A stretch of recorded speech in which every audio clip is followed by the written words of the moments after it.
Hello and welcome to the Kamla Show. We bring you interviews and conversations with technologists, entrepreneurs, filmmakers, and other news from in and around the San Francisco Bay Area. My guest today is Barry Jenkins, who is a filmmaker, and his latest film is Moonlight. This is his second film that he has made after almost 8 years. Welcome to the show, Barry. Thanks for having me. 8 years. Why 8 years? You were busy at Telluride? Yeah, I'll blame it on Telluride. No, I just, things happen, not for a reason. Things just happen. I've worked on a few things for the first 5 of those 8 years that just didn't work out. And then about 3 years ago, I started working on this, and this one just worked out. So let me add to the chorus. This is a beautiful film. It evokes that most humane and human of emotions, empathy, and also love. And those are the two strands I thought were emphasized a lot in this film called Moonlight. Is that what you wanted to do? Yeah, for sure. I mean, I think, I don't think empathy is a theme in the film because I don't like to approach it that way, but I think that was the currency, the emotional currency in which, I felt like I could bring something to Tyrell's play that could make it a good film. And this idea of intimacy for me, in the community I grew up in and amongst Black men was really important. And I think you sort of put those three things in a vat, empathy, love, and intimacy. And I think, out comes, this weirdly structured film, about this guy who's trying to find himself. I don't know if weirdly structured is the way I would put it, but it was well structured. How about that? Yeah, I'll take that. The play that it's based on was nonlinear. And so one of the very first decisions I made was the structure of the film, to sort of pull it apart and tell this coming of age story in these 3 chapters, like built around these very succinct moments, these foundational moments in this character's development. And I wasn't sure if audiences will be able to follow along, but so far I think they have, and I think it's because of the performances, of the main character.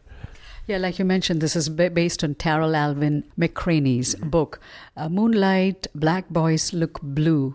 Why did you shorten it to Moonlight, and what did you want to convey by just using Moonlight? I thought that in Moonlight, Black Boys Look Blue would just be too long on a poster, and I felt like this idea of Moonlight, particularly how it's used in Tyrell's title, was the most concrete image. I think the idea of Moonlight as this thing that you can hide in, but it's still light, and so it's very public in a certain way. It sort of reminds me of the way when I first approached the project. There were all these things in my past, because it's much more biographical to Tyrell than it is to me, and I thought, I can hide behind Tyrell, and sort of tuck these things in, and I can in secret, push sort of my personal stuff with my mom, into Tyrell's biography because it's his story, not mine. And yet in the process of doing that, of course, I ended up revealing much more about myself than I expected. And I think when I think of the title in Moonlight, Black Boys Look Blue, the idea is, Moonlight is like this sort of spotlight, where you can sort of have the freedom to be, who you truly are, which is what the character's going through. Yeah, when you said you wanted to hide behind, you failed miserably. There's loads of it that we can see, because if you had only gone through such a process, would you be able to portray, especially the little boy, Alex Hibbert? Talk to us about the 3 guys that portray the central character, who's Chiron, who goes by the name of Little and then becomes Black. So the little kid is played by Alex, and then the teen by Ashton Sanders, and the adult by Trevant Rhodes. Tell us, how did you discover each one of them, and the weight that Alex carries on his shoulder in the first act is just fantastic. He doesn't talk. Yeah, we did a very thorough casting process. Our casting director, Yessie Ramirez, who actually is from Miami, but is based in LA, and she just cast a super wide net. And I knew I wanted 3 different actors to play the character. And to me, it wasn't about getting actors who looked like each other. It was more about this sort of feeling. And both Trevante and Ashton came in to audition for the part in LA, and we cast Ashton first, and then Trevante. And Trevante was not a departure, but he wasn't visually, what I expected for the character. But when he came in, I saw this version of the character that I thought the film would do well to embrace. And because we knew where the character was going to end up, we had a much more solid footing on what we were looking for in Alex, in Little, the actor to play that. And so we went back to Miami. I wanted the kid to be from Miami. And we just looked at different drama programs, this community center, that community center.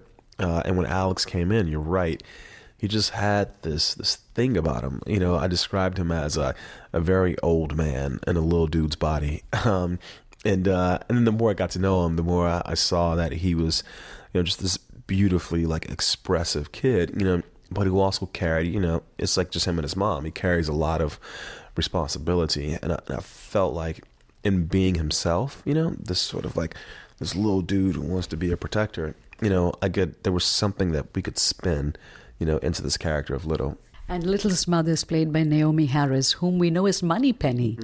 And apparently she was promoting her film Spectre when she took out 3 days to act in your film.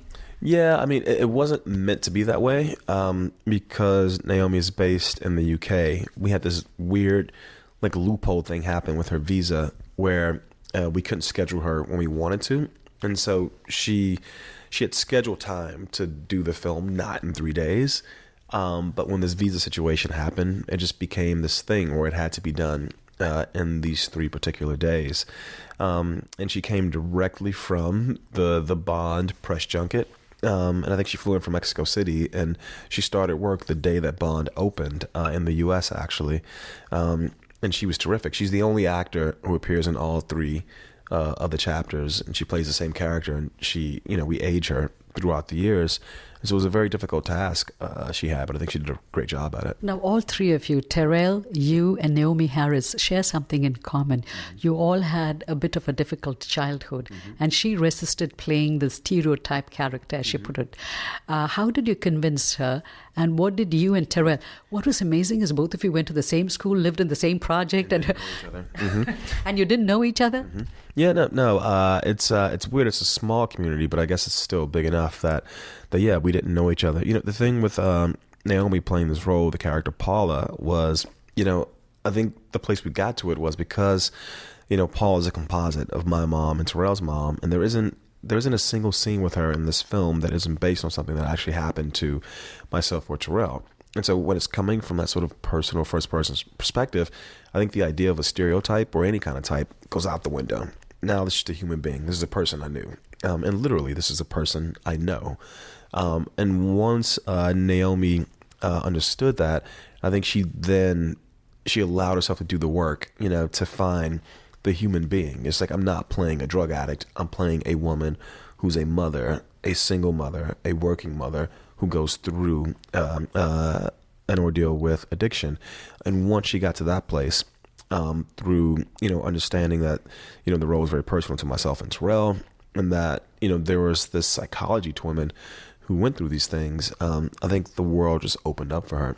And thank goodness it did, because I can't imagine the film without it. Mahershala Ali plays the surrogate father figure in the film. Did you have anybody like that growing up? Because what I came away learning is a little bit of love goes a long way. I did not, but Tyrell did. So the whole play is based off of Little's friendship with the character that Mahershala plays, this character Juan. I don't think the play would exist were this not the case. Like, Tyrell was literally mentored, taken care of by a local drug dealer in our neighborhood, despite the fact that everyone knew, probably before he did, that he was different than all the other boys. So again, it was important for us, to create a character that was fully fleshed and well-rounded, and to have an actor who could bring this full-bodied humanity to him. A friend of mine said, usually a black drug dealer is only a black drug dealer, and where we grew up, that's just not the case. There's just so much more to these human beings. And what is the next project that you're working on? It was just announced. Yeah, I'm working on an adaptation of Colson Whitehead's book, The Underground Railroad. Oh, so it's about the African Americans and how they escaped during and after Civil War? Yes, but it's not nonfiction, I would say. And do you still buy clothes from Banana Republic? I do not. When I worked there, I couldn't afford to buy clothes from Banana Republic. And now that I don't work there, no, I do not. But the best job I've ever had was working at Banana Republic Grand Avenue. So I still have fond memories of it. Okay. Is there anything else you'd like to add? No, I hope that people, if they see the film, despite these characters being characters from a world and of a place that maybe they've never been to or can't relate to, I hope they allow themselves to see themselves in these characters, because the ordeal that the character Chiron is going through, trying to find his voice, trying to find his identity, is something that I think we all go through. I think it would appeal to anybody. I'm from India originally, so I sat there stunned watching the film, and I could feel the loneliness of the little kid. I could feel how Ali's love helped him go through a difficult time. I could feel how Janelle Monáe and the love that she gave. So I don't think it's a universal story. I'd like to say that. I'd like to share that with you. Yeah, the same way, just because you're Indian, when I saw Slumdog Millionaire, I had the same feeling. I was like, wow, this is not about you, but it's about you. So thank you so much. Thank you, my dear. You were listening to an interview with filmmaker Barry Jenkins. You can download this and other podcasts from our website, kamlashow.com. KAMLASHOW.com. You can watch our TV interviews on our YouTube channel. I'm on Twitter. My handle is @Kamla. And if you have any questions, suggestions, or feedback, please feel free to send them to us. And as always, thank you for tuning in.